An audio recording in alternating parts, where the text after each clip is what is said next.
Le patinage à vitesse fait d'excellents athlètes dans la région.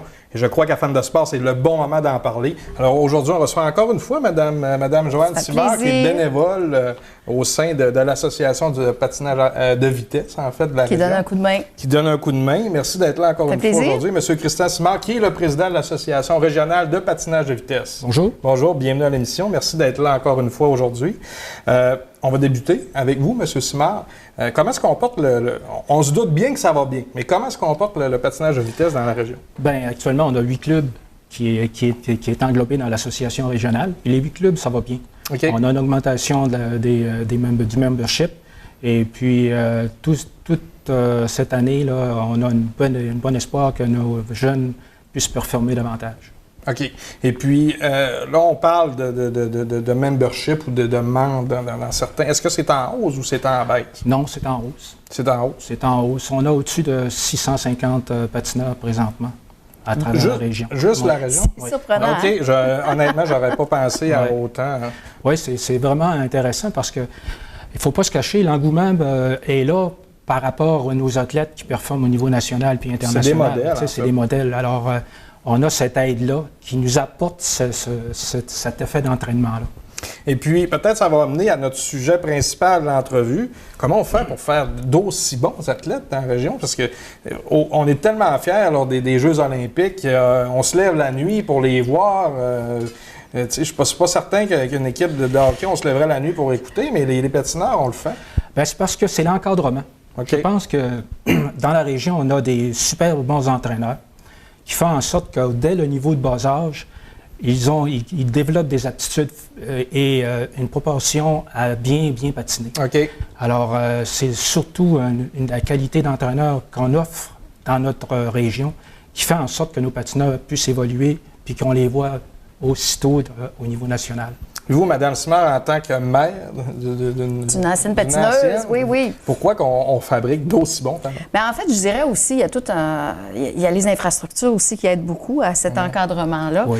Puis moi, j'étais conseillère municipale à Saguenay quand on a décidé d'investir au Centre Georges Vézina pour en faire une glace olympique. Puis à ce moment-là, on a fait travailler ensemble justement pour développer le Centre d'excellence Marc Gagnon, qui fait en sorte que les infrastructures pour rendre nos athlètes encore meilleurs, pour arriver à des niveaux vraiment de performance ultime, parce que la glace olympique, ça assure la sécurité, puis ça assure les vitesses aussi. Donc, nos jeunes ne sont pas obligés de s'expatrier très, très jeunes à Québec ou à Montréal. Oui, parce que... Donc, ça a aidé énormément. Là. Absolument. Oui, nos jeunes, vois-tu, avec le Centre Marc Gagnon, on se concentre strictement sur nos élites régionales. OK. Donc, on a à peu près une vingtaine de patineurs qui sont ciblés et qui sont orientés en fonction de leur qualité d'athlète. Donc, on permet à ces jeunes-là de se développer chez nous, de se développer chez eux, de retourner à la maison le soir, ce qui fait un encadrement plus facile, puis une adaptation à un sport qui est très exigeant. Absolument. Puis on a eu des commentaires, on pense à Samuel Girard qui disait dernièrement, justement, le fait d'avoir un centre Marc Gagnon, ça permet aux jeunes d'ailleurs qui sont peut-être à l'extérieur, mais de venir s'entraîner quand même dans leur patelin s'ils le souhaitent. Puis ça devient nécessaire. Une Marianne Saint-Gelais a patiné pendant 4 ans ici. Puis c'est ce qui fait qu'à un moment donné, en discutant, parce que moi, j'ai fait une étude de besoin là, pour le centre multifonctionnel, je voulais savoir comment aussi allait le centre Marc Gagnon là-dedans. Puis on arrive à conclusion que le hockey et le patinage de vitesse ne peuvent pas continuer ensemble, pour des raisons de sécurité maintenant. Alors là, oui, parce que c'est de plus en plus exigeant comme n'importe où. Oui. Puis le centre Georges Vézina n'est pas adapté aux deux. Donc, il répond à ni un ni l'autre suffisamment. Donc, ce qu'on dit, c'est que si ça s'installe d'une façon permanente, le centre Marc Gagnon, bien là, à ce moment-là, on est capable de continuer la vocation de patinage de vitesse. Parlons-en un petit peu. C'était le but de votre communiqué il y a quelques semaines, c'était justement aussi d'appuyer le projet du centre multifonctionnel. C'est bien ça? Bien, c'est sûrement la raison pour laquelle on appuie le centre multifonctionnel. Voyez-vous, ça fait 10 ans qu'on cherche une solution pour permettre de débloquer l'engrenage dans lequel on est. Parce que vivre avec le hockey, c'est une chose, mais l'adapter, c'est une autre chose. Effectivement. Alors, on sait très bien qu'une glace olympique, c'est pas conçu pour le hockey, mais qu'on connaît en nord-américain, mais on en a besoin, nous, pour une question de sécurité première. Et pour développer davantage nos athlètes. Parce qu'il ne faut pas oublier qu'en province, actuellement, il y a au moins 9 villes qui offrent une glace de dimension internationale. Puis uniquement pour le patinage de vitesse. Okay. Puis on a eu le communiqué la semaine passée, justement, on a Sherbrooke qui viennent justement de convertir une glace qui était nord-américaine en glace olympique pour répondre à des besoins. Et là, ils se vantent d'être capables d'accueillir des compétitions internationales puis d'être justement sécuritaires, ce que nous, on n'est plus. On n'est plus capable de faire présentement. Donc, on s'est fait un petit peu, je dirais, damer le pion par plusieurs autres organisations. Là. C'est malheureux. Là. À l'époque de la rénovation du centre Vézina, lorsqu'ils l'ont converti en centre en glace internationale, on était presque les précurseurs. C'est-à-dire, il y avait seulement Maurice Richard à Montréal qui avait une glace olympique et qui était utilisée pour le niveau patinage de vitesse. Puis je me souviens de Coupe du Monde, hein, Christian, c'était plein, là. Ben oui, on avait soumis l'idée à la Ville, puis la Ville avait accepté parce qu'on prévoyait un développement de nos athlètes. Puis on avait vendu Marc Gagnon, puis... on avait quand même des champions olympiques, là. Son frère, qui était des champions olympiques, Frédéric Blackburn, et ça nous avait permis de vendre notre salade, excusez l'expression, pour pouvoir avoir une glace olympique. Mais aujourd'hui, ça fait encore la glace olympique, mais pour présenter des compétitions internationales ou nationales, là, il y a un hic. On ne peut plus.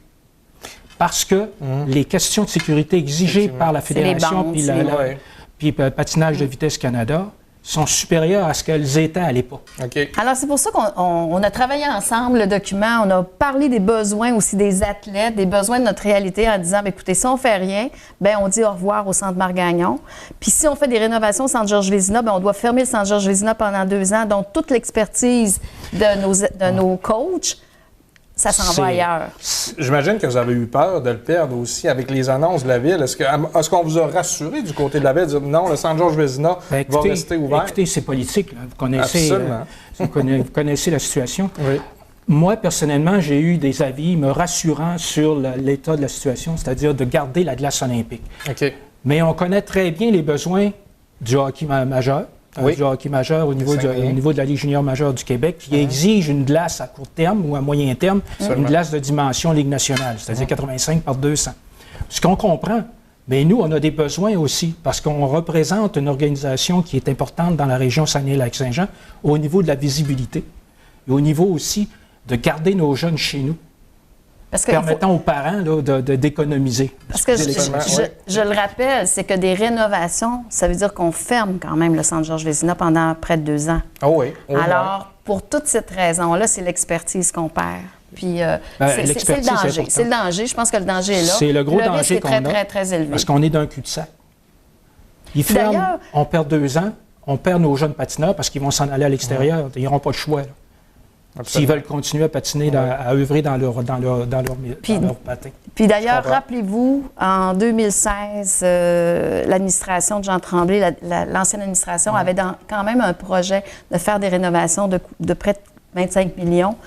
Puis ils l'ont mis sur la glace parce que ça sonnait la fermeture du Centre Margagnon. Alors, il n'y a pas un politicien qui voulait vivre ça, là, je dirais. Là, ça fait qu'ils l'ont repoussé, cette décision-là, mais là, on est rendu à cette décision-là. Mais en terminant, parce que le temps est déjà terminé, je ne peux pas croire qu'on aurait osé fermer. Tu sais, on chiale beaucoup, dire « ça va coûter des sous, mais quand c'est le temps d'encourager nos athlètes... On est content. On est content. C'est vrai. C'est une fierté. Moi, je crois que même si je ne fais pas de patinage de vitesse, pour moi, c'est important de garder un centre aussi bien fait. Je peux vous dire aussi qu'il y a une chose importante, c'est que la région Saguenay-Lac-Saint-Jean et Chicoutimi par rapport au Centre Vézina, c'est une région importante pour la Fédération de patinage de vitesse. C'est une région importante pour Patinage de vitesse Canada. Absolument.